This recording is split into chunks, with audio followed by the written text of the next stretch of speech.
오늘은 세 번째, 여호와의 말씀을 지켜 행하지 아니하면 하나님께서 내리실 저주, 재앙에 관한 말씀입니다.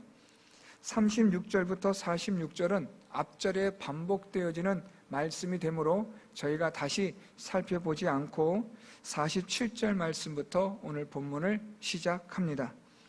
오늘 본문의 시작은 우리가 하나님께서 저주를 내리시는 여호와의 말씀을 지켜 행하지 아니하면 이런 저주가 임할 것이라는 하나님의 말씀과 함께 오늘은 또 다른 것을 하나님이 말씀하고 계시는데요, 그것은 47절에 내가 모든 것이 풍족하여도 기쁨과 즐거운 마음으로 내 하나님 여호와를 섬기지 아니하므로 하나님께서 재앙을 내리신다라는 말씀입니다.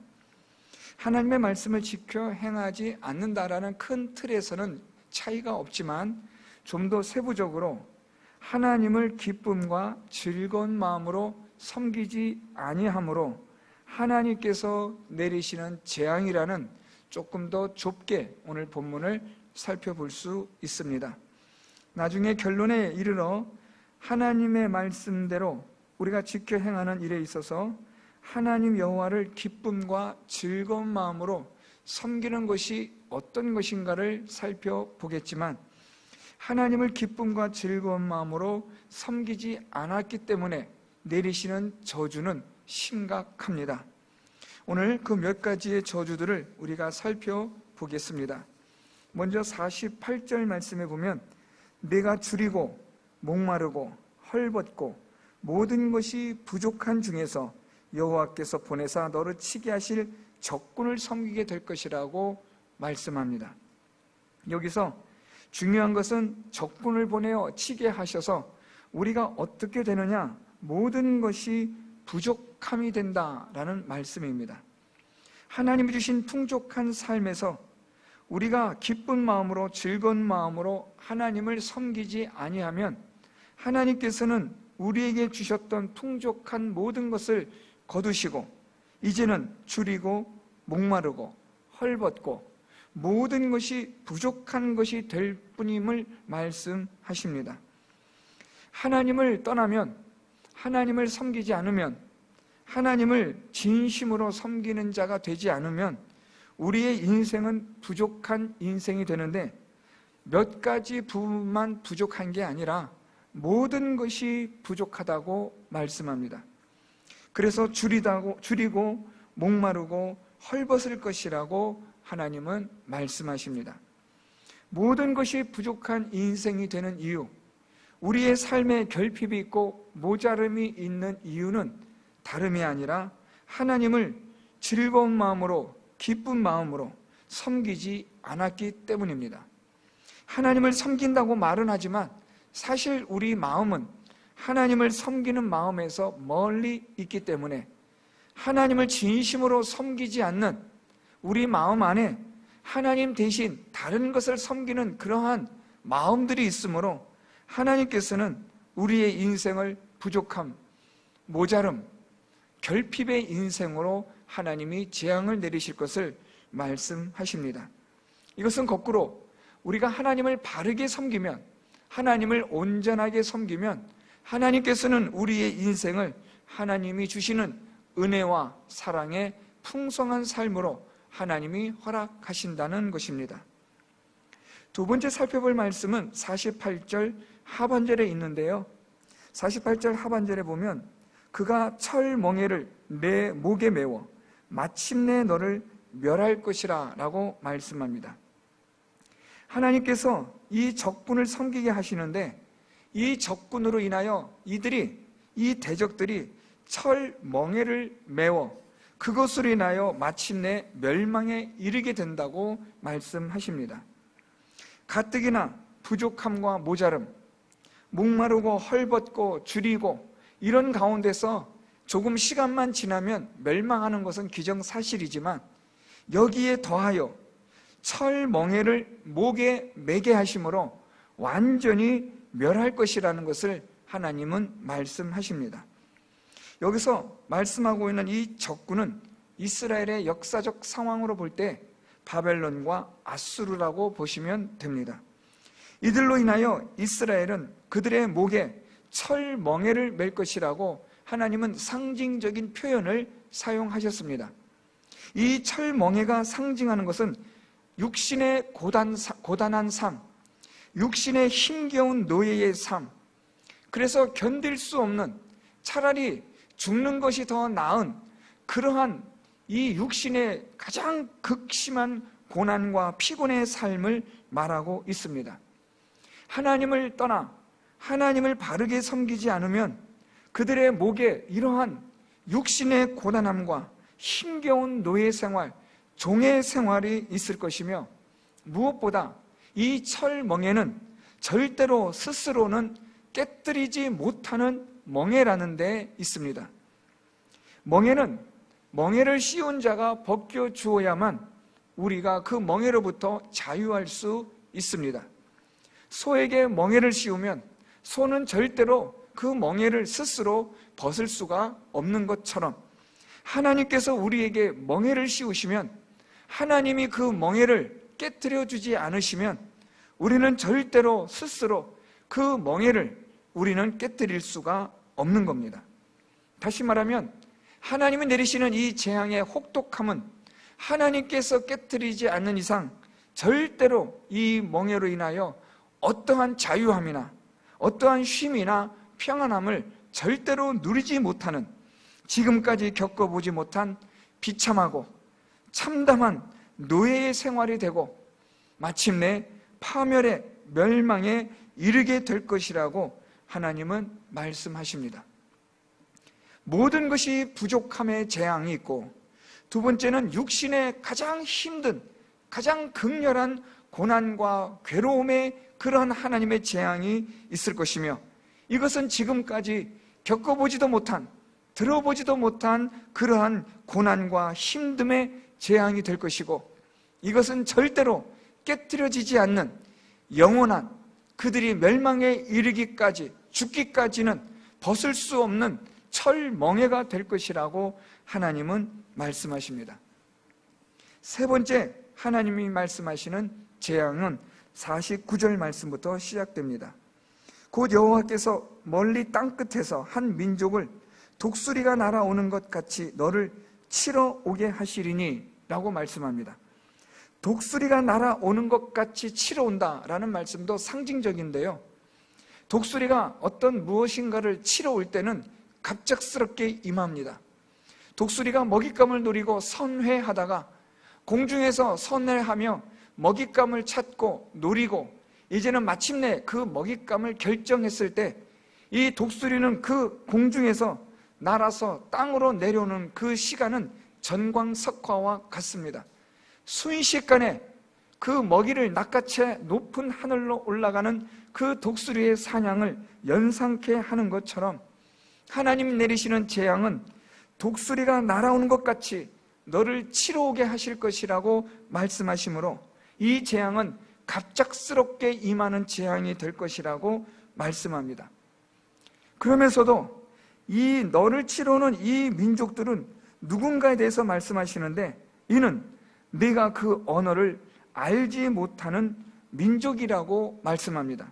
특별히 49절 상반절에 멀리 땅끝에서 한 민족이라고도 표현합니다. 언어를 알지 못하는 민족이며 땅끝에서, 그것도 아주 먼 땅끝에서 오는 민족이 갑작스럽게 너를 칠 것이라고 하나님은 말씀합니다. 갑작스럽게 임하는 재앙일 뿐 아니라 또한 이것은 멀리 땅끝에서 언어조차 들어보지 못한 민족으로부터 재앙이 임할 것이라는 하나님의 말씀은, 이것은 갑작스러운 재앙과 함께 아울러 전혀 예상치 못한, 전혀 예기치 못한 그런 재앙이 될 것임을 말씀하십니다. 예기치 않게, 예상치 않게 재앙이 임하는데 그 재앙은 갑자기 임한다라고 말씀합니다. 그러면서 그 재앙의 심각성을 말씀하시는데 50절에 보면 그 용모가 흉악한 민족이라 노인을 보살피지 아니하며 유아를 불쌍히 여기지 아니하며 내 가축의 새끼와 내 토지의 소산을 먹어 마침내 너를 멸망시키며 곡식이나 포도주나 기름이나 소의 새끼나 양의 새끼를 너를 위하여 남기지 아니하는 그러한 재앙이 될 것임을 말씀합니다. 이 재앙의 중요한 내용의 의미는 무자비하다라는 겁니다. 그 용모가 흉악하다라는 말은 무자비한 얼굴이라는 겁니다. 잔인한 얼굴이라는 뜻을 가진 단어로 사용되고 있습니다. 아주 잔인한 얼굴을 한 그들, 그 잔인한 얼굴처럼 그들의 마음도 잔인하다는 겁니다. 노인을 보살피지 않고, 이 말은 노인을 공경하지 않는다라는 말입니다. 어린 유아를 불쌍히 여기지도 않습니다. 무자비하게 그들은 이 하나님의 재앙으로 말미암아 이스라엘 백성을 철저히 멸망을 시키실 것이라고 하나님은 말씀하십니다. 이렇게 하여 이 하나님의 재앙으로 인하여 너희들이 완전히 멸하게 될 것임을 하나님은 강조하여 반복해서 말씀하십니다. 마지막으로 네 번째 재앙에 대해서 하나님은 말씀하시는데요, 53절부터 57절 말씀이 그것입니다. 하나님께서 내리시는 이 사면초가와 같은 이 재앙은 이 애워싼 적군들로 말미암아 이들이 맹렬한 공격을 받아 곤란을 당한다라고 말씀하고 있습니다. 여기서 이 곤란을 당한다라는 이 히브리어는 사면초가와 같은 상황, 그래서 죽음을 맞닥뜨리는 상황이라는 뜻을 가진 단어입니다. 피할 도리가 없고 방법이 없고 그저 앉아서 죽음의 시간을 기다려야만 하는 속수무책의 상황을 말하고 있습니다. 이 적군들이 성을 에워싸고, 그래서 이들이 이 성으로 들어가는 물이나 먹는 양식이나 모든 것을 다 끊어버리므로 성 안에 심각한 기근이 있게 됩니다. 심각한 굶주림이 있게 되고, 마침내 이 굶주림으로 인하여 내 몸의 소생에 살을 먹는 잔인한 살육이 일어날 것임을 말씀하십니다. 자녀의 살을 먹어도 그것을 누구에게도 주지 않는, 완전히 이 잔인함과 사람의 이 본성이 아울러진 아주 끔찍한 이 하나님의 재앙을 말씀하고 있습니다. 54절 말씀에 너희 중에 온유하고 연약한 남자까지도 그의 형제와 그의 품의 아내와 그의 남은 자녀를 미운 눈으로 바라볼 것이라고 말씀합니다. 이 미운 눈으로 바라본다라는 말은 그의 눈이 악하게 되다라는 뜻을 가진 히브리어입니다. 그의 눈이 악하게 되어서 형제나 아내나 자녀를 사랑하는 사람으로 보지 않고 굶주린 배를 채울 양식으로밖에 보지 않는다는 겁니다. 뿐만 아니라 56절 말씀에 보면 또 너희 중에 온유하고 연약한 부녀, 곧 온유하고 연약하여 자기 발바닥으로 땅을 밟아보지도 아니하던 자라도 자기 품의 남편과 자기 자녀를 미운 눈으로 바라본다라고 말씀합니다. 오늘 이 56절에 말씀하고 있는 이 여인은 아주 귀하게 사랑스럽게 자란 여인입니다. 험한 일을 겪어보지 않은 여인이고 끔찍한 일은 상상조차 할 수 없는 그런 여인들입니다. 그렇지만 이 여인들이 하나님의 이 재앙으로 말미암아 자기의 사랑하는 남편이나 자기의 사랑하는 자녀를 미운 눈으로 바라본다라고 말합니다. 이것은 앞에서 말씀드렸던 동일한 54절의 말씀과 같이 악한 눈으로 바라본다라는 말입니다. 자기의 본능과 배고픔, 굶주림을 채우기 위한 눈으로 바라보기 때문에 57절에 자기 다리 사이에서 나온 태와 자기가 낳은 어린 자식을 남몰래 먹을 것이라고 말씀합니다. 어머니 하면 모성애로 우리는 가장 대표적인 연상을 하게 되어지는 그런 단어입니다. 모성애로서 가장 최고의 그런 어머니가 자기의 사랑하는 낳은 자녀를 몰래 먹는 그러한 끔찍한 하나님의 재앙이 있게 될 것이라는 것은, 이것은 전혀 우리가 상상할 수 없는 하나님의 재앙이 얼마나 심각한 것인가를 우리에게 말씀해 주고 있는 겁니다.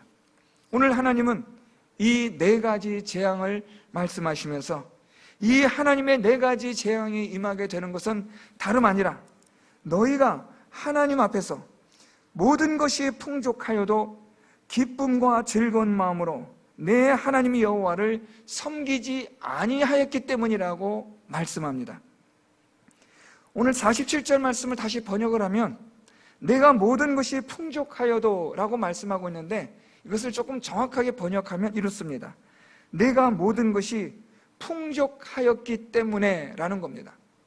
하나님께서 모든 것을 풍족하게 하여 주셨더니, 하나님께서 풍족하게 하여 주신 것을 가지고 하나님을 기쁜 마음으로, 즐거운 마음으로 당연히 하나님을 섬겨야 하는데, 하나님이 주신 그 풍족함에 취해버린 겁니다. 하나님이 주신 그 복에 이제는 배가 부르니까, 등이 따뜻해지니까 자기에게 복을 주신 하나님을 잊어버리고 하나님을 기쁨으로, 즐거움으로 섬기는 것이 이제는 멍해가 되고 짐스럽게 여겨지는 것을 말합니다. 모든 복을 하나님이 은혜를 주셨지만 그 하나님의 은혜와 복을 잊어버리고 모든 것이 자기가 잘 돼서, 잘나서, 똑똑해서 된 줄로 생각하고 하나님을 섬기고 하나님 앞에 나와 예배 드리는 그 일이 이제는 불편해지기 시작하는 겁니다. 하나님 앞에 예배를 드리는 시간이 예전에는 즐겁고 기뻤지만 어느 순간부터는 하나님 앞에 나와 예배 드리는 것이 불편하기 시작하고 귀찮아지기 시작한다라는 말입니다. 왜냐하면 하나님이 주신 복 때문입니다.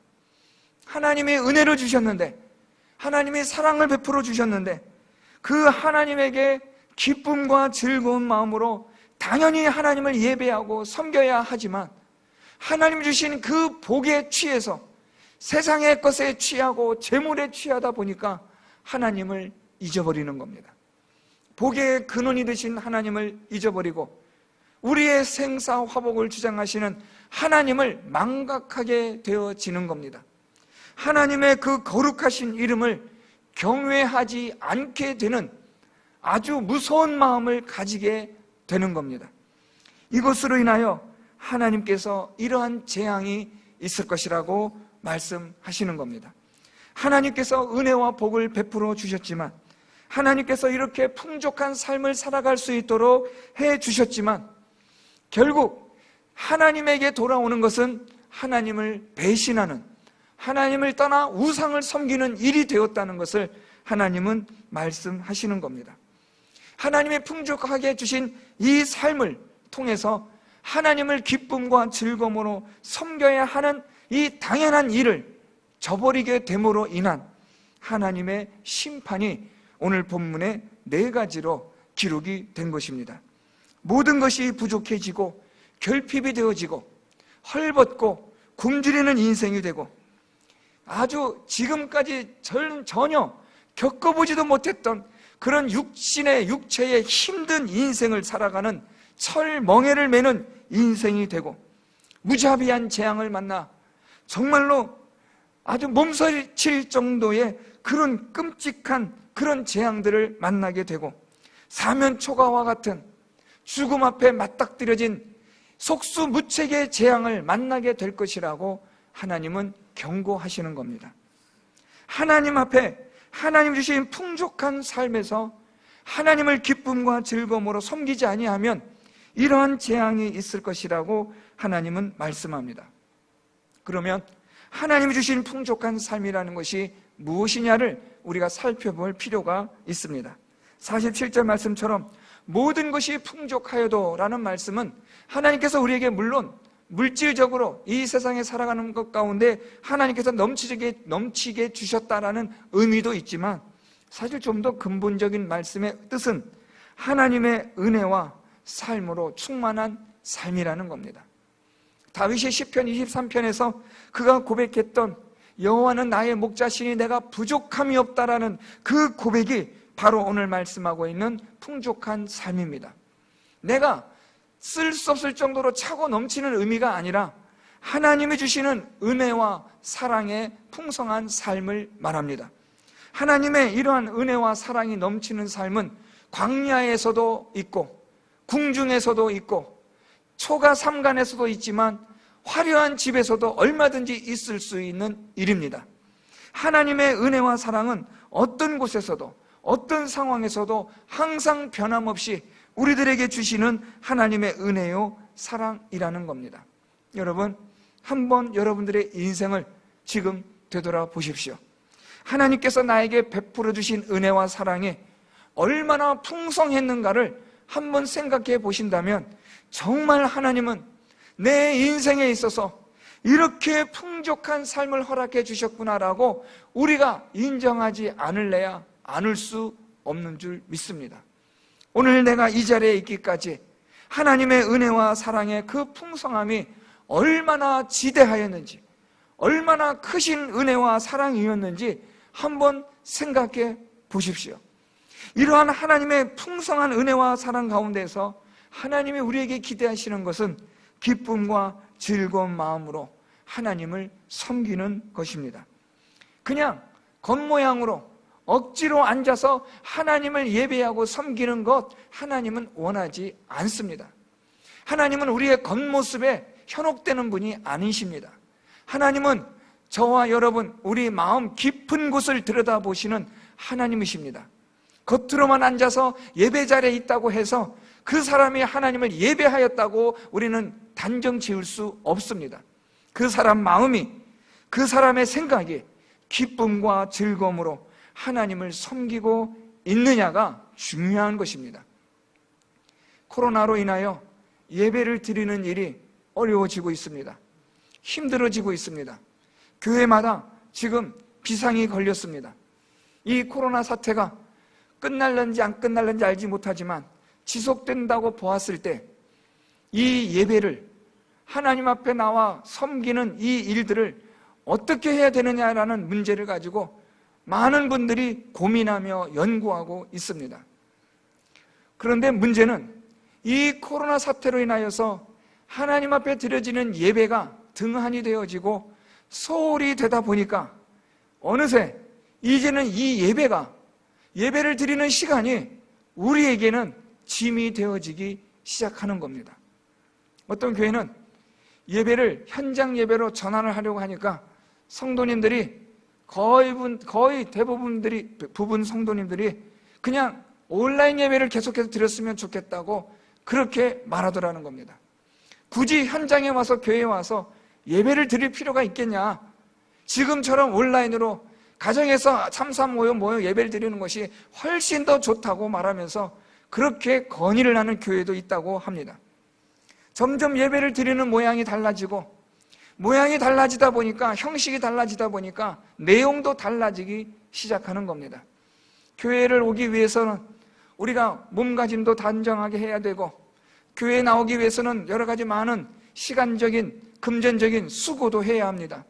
힘써야 하고 애써야 합니다. 그런데 온라인 예배를 드리다 보니까 그럴 필요가 없는 겁니다. 지금 방송 예배를 드리신 여러분들이 그렇다는 게 아니라 대체적인 상황이 지금 그렇다고 사람들이 말을 하는 것을 제가 옮기는 겁니다. 그래서 가정에서나 어떤 상황에서나 예배를 드릴 수 있으니까 굳이 이것을 교회까지 가야겠냐라는 그런 분들도 있습니다. 또 어떤 분들은 이런 분들도 있다고 합니다. 주일 예배 드리는 그 동영상을 녹화를 합니다. 녹화를 해서 내가 지금 주일날에는 바쁘니까 월요일날이나 화요일날 녹화해서 그것을 보겠다는 분도 있습니다. 지금 교회가 하나님 앞에 예배를 드리는 일이 이 전염병으로 인하여 소홀히 되어지고 제대로 드려지지 못하게 되다 보니까 이제는 하나님 앞에 예배 드리는 일이 갈수록 짐스러워지고 불편해지기 시작하는 겁니다. 기쁨과 즐거운 마음으로 하나님을 예배해야 되는데 서서히 이 예배 시간이 우리의 삶을 불편하게 만드는 겁니다. 시장도 갑니다.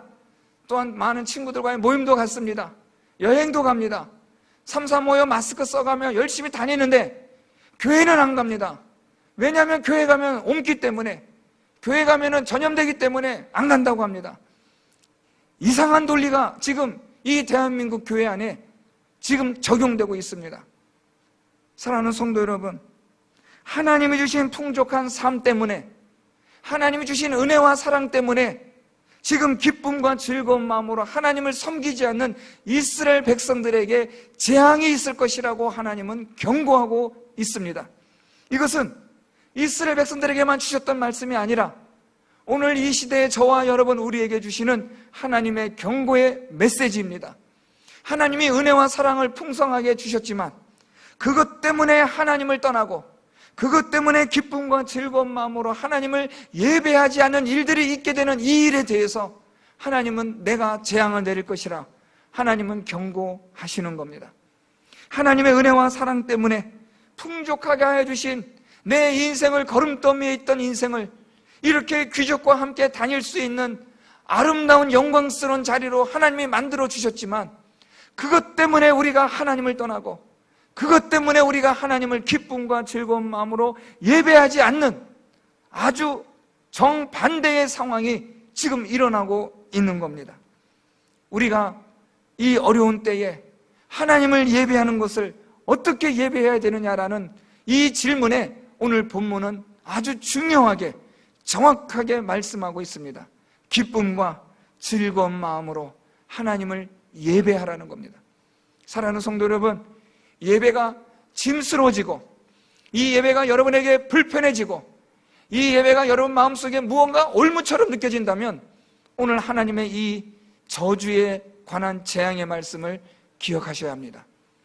결핍과 부족과 헐벗음의 재앙, 또한 우리의 인생에 있어서 철멍에를 매는 재앙, 전혀 예상치 못한 무자비한 재앙, 속수무책의 이 사면초가와 같은 재앙을 만나 죽음 앞에 맞닥뜨려 죽음을 기다려야만 하는 그런 재앙, 이런 재앙이 있을 것임을 경고하시는 하나님의 말씀에 귀를 기울이셔야 합니다. 하나님 앞에 기쁨과 즐거운 마음으로 예배할 수 있는, 예배 드릴 수 있는 그런 우리 성도 여러분들이 될 수 있기를 바랍니다. 하나님이 주신 풍족한 삶으로 인하여 하나님을 기쁨과 즐거운 마음으로 예배하시는 분들이 되시기를 바랍니다. 하나님이 주신 은혜와 복 때문에 하나님을 떠나고 버리고 하나님을 예배하는 것이 이제는 변질되어지는 그런 자가 되지 않기를 바랍니다. 하나님의 은혜와 사랑으로, 날마다 하나님의 은혜와 사랑을 깨달음으로 말로 다 갚을 수 없고 내가 살아가는 동안 내 평생에 갚을 수 없는 이 하나님의 은혜와 사랑 앞에서 늘 부족할 뿐이라 가슴을 치며 우리 하나님의 은혜와 사랑을 감사하며 찬송하며 기쁨과 즐거운 마음으로 하나님을 섬기고 우리 주님을 따라가며 이 진리의 길을, 십자가의 길을 걸어가시는 우리 성도 여러분들이 될 수 있기를 바랍니다. 어렵고 힘든 때입니다. 진짜와 가짜가 이젠 점차 더 분명해지고 있는 때를 살아가고 있습니다. 지금까지는 진짜와 가짜가 잘 구분되지 않았습니다. 알곡과 가라지가 추수하기 전까지는 잘 구별되지 않았는데 추수 때가 다 되어져 가니까 알곡과 가라지가 구별되어지는 것처럼 이제 알곡과 가라지가 구별되어지는 시대가 오고 있습니다. 누가 진짜 그리스도인인지, 누가 거짓 그리스도인인지가 이제 서서히 명명백백하게 밝혀지고 드러나고 있는 시대가 오고 있습니다. 사랑하는 성도 여러분, 여러분들은 하나님 앞에서 기쁨과 즐거운 마음으로 예배를 드리는 알곡인지, 아니면 하나님 앞에 예배 드리는 것이 불편하고 짐스럽고 이제는 하나님을 떠나 세상을 향하여 달려가고 있는 그런 가라지는 아닌지, 쭉정이는 아닌지를 면밀하게 살펴보셔야 할 것입니다. 바라기는 여러분 모두가 하나님 앞에 기쁨과 즐거운 마음으로 하나님을 섬기고 예배하는 알곡이 되고 참된 믿음의 사람이 될 수 있기를 저는 간절히 소망합니다. 하나님의 말씀으로 믿음을 세우시고 믿음을 지키시고 온전한 믿음을 위하여 수고하시고 땀 흘리시고 애쓰십시오. 날마다 하나님 말씀을 묵상하시고 예배하기 어려운 이때일수록 하나님 앞에 나와 예배 드리는 일에 힘을 다하시기를 바랍니다. 할 수만 있다면, 기회만 된다면, 내가 죽는 한이 있다 하더라도 하나님 앞에 예배 드리는 일만큼은 절대로 놓치지 마시고 포기하지 마시고 우리 생명의 주가 되시고 구원의 주가 되시며 생사화복을 주관하시는 그 하나님을 기쁨과 즐거운 마음으로 예배하는 우리 모든 성도 여러분들이 다 될 수 있기를 예수 그리스도의 이름으로 축원드립니다.